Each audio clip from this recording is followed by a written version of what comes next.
Assalamualaikum dan salam sejahtera. Kembali lagi dalam MG Flash 29 Mac bersama saya Zazrina Zainuddin. Kita ke berita utama. Buat pertama kalinya tahun ini, Malaysia merekodkan kes harian positif COVID-19 di bawah 1,000 kes. Ketua Pengarah Kesihatan Malaysia Tan Sri Dr. Nur Hisham Abdullah mengumumkan kes baharu COVID-19 hari ini adalah sebanyak 941 kes. Selangor masih menjadi negeri dengan kes harian tertinggi, namun terus menunjukkan penurunan dengan sebanyak 291 kes sahaja. Ini diikuti Sarawak dengan 192 kes, disusuli Johor dengan 171 kes.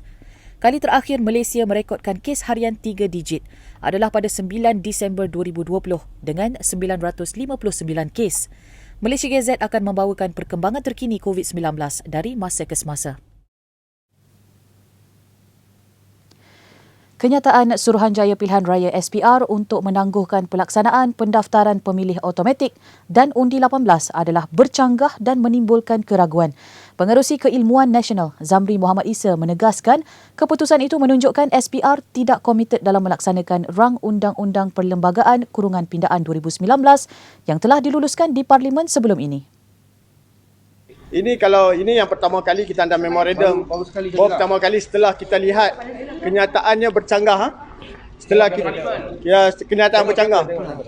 Kenyataan bercanggah. Kita lihat last week kita tengok apabila keluar kenyataan SPR tangguh 2022. Sedangkan menteri bagi tahu Julai 2021. Apabila kenyataan bercanggah, kita melihat, rakyat melihat benda ni ada sebut tak kena. Di mana kepelaksanaannya? Seorang menteri kata A, SPR kata B.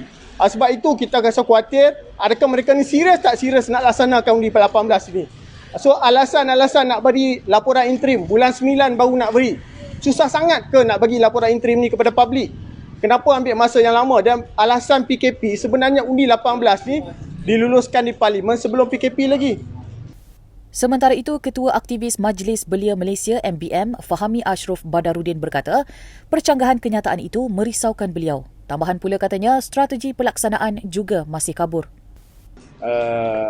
Kalau kata menteri kata minta sabar, kita tak mau lihat benda ni nampak macam dia tangguh, lepas tu nampak selesai, nampak sunyi, dia diam. Jadi kita tak mau kan. Kita dah beberapa kali dah berdepan dengan isu-isu yang dibangkitkan dalam Malaysia ni, tapi makin lama makin sunyi kan. Bukan makin lama makin nak menyelesaikan masalah. Jadi saya mengharapkan keseriusan pihak kerajaan ataupun menteri di Jabatan Perdana Menteri, Datuk Taqiyuddin kalau tak silap, untuk pastikan bahawa kalau minta kita bertenang, tetapi pastilah ada penyelesaian. Jangan bertenang lepas tu diam. Iyalah, sebab budak umur 18, undi 18. Terdahulu, Zamri dan Fahmi, mewakili Gabungan Badan Bukan Kerajaan Belia Malaysia, menyerahkan memorandum desakan kepada Suruhanjaya Pilihan Raya SPR agar pendaftaran pemilihan automatik dan undi 18 dilaksanakan segera di Putrajaya pagi tadi. Kita beralih ke perkembangan berita politik. Datuk Seri Tajuddin Abdul Rahman akan kekal menjadi pengerusi Kumpulan Prasarana Malaysia Berhad sehingga Parlimen dibubarkan.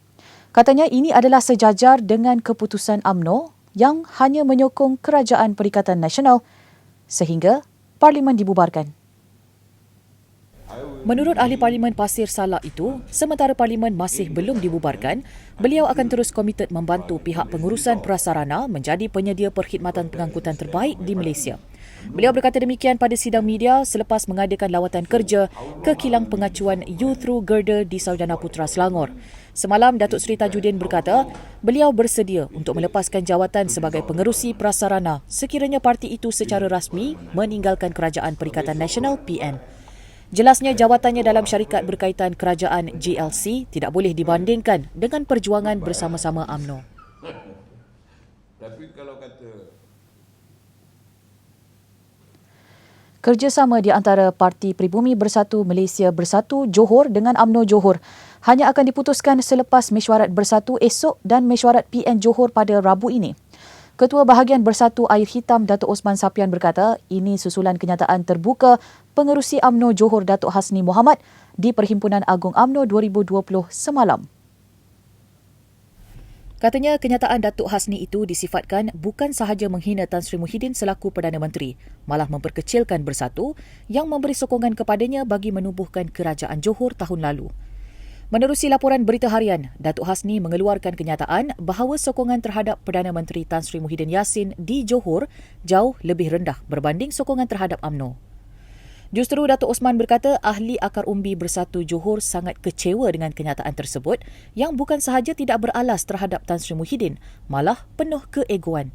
Mesyuarat Bersatu Johor dijadual berlangsung malam esok akan disertai 26 ketua bahagian, manakala mesyuarat PN Johor pula lusa kedua-duanya akan dipengerusikan Presidennya Tan Sri Muhyiddin Yassin. Dan dengan itu, sekian dahulu MG Flash buat masa ini. Teruskan bersama kami untuk mengikuti perkembangan terkini dari masa ke semasa di platform media sosial Malaysia Gazette, di Facebook, Twitter, Instagram dan YouTube atau melalui portal di www.malaysiagazette.com. Assalamualaikum dan salam hormat.